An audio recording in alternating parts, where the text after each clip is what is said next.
Best QB coach in the nation, the man, DC, Daryl Colbert, select QB. So I'll ask you about Shedeur and all the guys. Yeah. But for you, what has this been like? I mean, you got Cam Ward, you got Shedeur, potentially the top 2 quarterbacks, top 2 picks in the draft. What's that been like for you? Man, it's been a blessing. Just kind of seeing these guys, their dreams coming true, right? Being able to, come out here and compete and do the things that they do when we're working out. It's just like it was 4 years ago, 5 years ago when we first started, when I got those guys together. But now it's just they're getting ready for their pro days, combine, and all that different stuff. So, man, it's been a blessing, man. And like I think I told somebody earlier, just to see these guys kind of doing it their own way. That's the thing about it, not kind of confining to how it's been the last, 30, 40 years, but just kind of doing it their own way, still doing it the right way, but doing it in their own lane. Doing it their own way, but kind of together. They're obviously great friends too. They were working out together. So, I mean, it's cool to see. It's credit to you too, man. Obviously, it's been good, man. It's fun.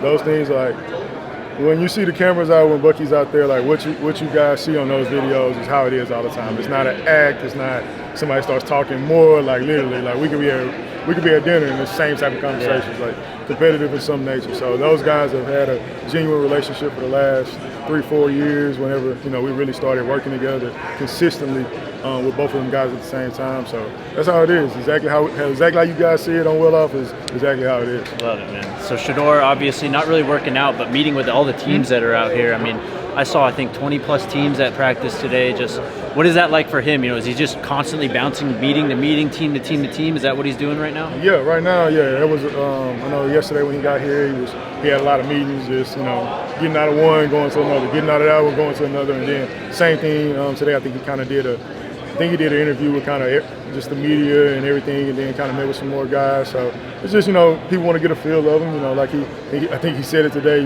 That's the biggest risk you can take is him, the way he feels about himself, and he should feel that way. He's put the film out there. He prepares the right way, so that's how he should feel about himself. But yeah, I think it's it's been I think one thing that both of those guys, but for sure Shedeur, is he's taking it all in. Right? He's loving the process and how everything is going, and being able to talk to all these different guys. But like I say, even when I think even people are talking to him, a lot of people are talking about, man, I didn't even think he was that type of guy. Like, love to hear how he's talking back and the feedback people are getting from him, and the feedback people are hearing about him has been nothing but a lot of positive things.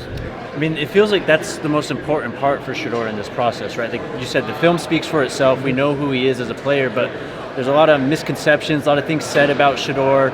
So just having him talk to these teams, it feels like this is going to be a very important step for him, throughout the next few months here. 100%. I think he said that a lot. Once these people get to know him, it kind of kills the narrative, right? Being Coach Prime's son, wearing the jewelry and, all the cars and different stuff. So people just automatically think like, oh, sure, he's this stuck-up kid, or he's this way, that way. But this is a kid who always trying to find ways to give back. Always, kids coming around, oh, that's Shedeur. He's taking pictures with him, taking selfies with, we went to go eat the other day, right after we got done eating, leaving. A lot of people wanted to take pictures with him. He stopped, took pictures with everybody. That's just who he is. He's a genuine guy. He was the same way when he was, the last 2 years when he was down in Boulder. So, now that people are really getting to see the real Shedeur, and especially behind closed doors when they get to have those conversations about questions that they may have had just maybe because they looked at a YouTube video, So being able for him to answer those questions and be able to see who he really is has changed everything for a lot of people. Where do you think he grew the most this last year, and where can he grow, moving forward into the NFL? I would say this last year, I think just more so just trusting, from what happened the first year, right, 50-something sacks. So I think just going out there and just, no matter what happened before, erasing that and trusting it's a new day, right? So if it's like I sacked 8 times the game before, when I get to that new game, hey, I trust it, let's get back to it. And now we got 1 sack or we got no sack. So I think just being that, I think he's been the same guy. I've been around him since forever. So he's been the same guy he was his freshman year when he was at Jackson, sophomore year. He's been that same guy. But now getting into the NFL level, of course, there's going to be a lot of different things that, he's going to have to adapt to and he's going to have to learn. But I think the best thing about it, and he'll always tell you, like somebody asked me, how does he feel? Does he feel like he has to make a name for himself because he's Coach Prime? So, Right. And he'll be the first person to tell you, like, sure, I'm happy that I'm Coach Prime. So, and he uses those resources, the resources that he'll be able to get, going into this process, learning from guys who've done it their rookie year, learning from guys who may have struggled their rookie year, and kind of getting all that information.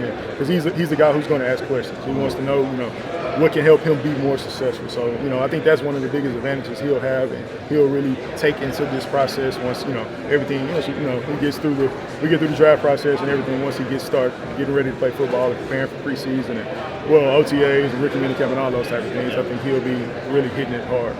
So before the season, we did like a show, like NFL comparisons for the Buffs. And right I did Joe Burrow, right and you said that on the pod. Right on. Is there anyone else that comes to mind, though, or is that the perfect one? Honestly, when you said it, a lot of people have been saying Geno Smith. I've seen that quite a bit. I just like the Joe Burrow one. Like, I literally was just talking to somebody, and they was like, "Man, yeah, I think he's." And I was like, "Yeah." Literally, I think that was perfect. Like, and I've always, and it's crazy that you said that because I've always, for like the last, since we were at Jackson, I've been like. Well, me and him even had the conversation before, like, who do you think I play like? And it was like always kind of hard to like really kind of think of someone. When somebody says that, you always try to think about like maybe an athletic person or this type of person. Like for Cam, you talk about like Pat and different things. So it was always hard. And when you said it, it's just like, yeah, like that was it. Like, it wasn't like a second thought. It was like, yeah, that's perfect. I think his game and how calm Joe plays the game. Nothing rattles him. Doesn't get too high. Doesn't get too low. He took a beating. The year they went to the Super Bowl, kept getting up. So I think even, of course, the mechanics part and how they play the game, how accurate Joe is, how accurate Shedeur is. I think there's a lot of other things that kind of tie into the same thing. Last one, and we'll get you out of here, man. Julian Lewis, of course, coming to Colorado. You've been working with him. Just how excited are you to see him in Colorado, working with Pat, and just continuing to grow as a player? How much can he grow at Colorado? Yeah, sure. He's young. I think is he 17 yet? Yeah. Around there. Just about to turn 17. So I think with Julian, man, I think one of the biggest things that I've seen around him and that I've seen from the camps and the Elite 11 stuff and even just talking to people that have known him for a while is he's a great processor, kind of like Shedeur. He understands the game. He's not a guy who's trying to force mistakes. Trying to force the ball in there and end up making mistakes. Like, he wants to really understand what's going on. And I think that's what, especially when you're talking about guys who may have a chance to play at a young age, or as a freshman or whatever it is. I think any guy that can really understand the game and they understand what they're looking for, I think that's how they have success. All the guys who have had success playing early, playing as a freshman, or even playing as a redshirt freshman, I think those guys do a really good job of understanding what's going on. So I think, with Coach Pat being there, all the NFL experience he has, him having Shedeur one phone call away, and then even him having K. Salt in the building as well, in the room. K. Salt has played a lot of football. Starting at the SEC and then Liberty the last 2 or 3 years, how successful he's been, being able to, pick his brain, get knowledge from him, I think it's a good spot.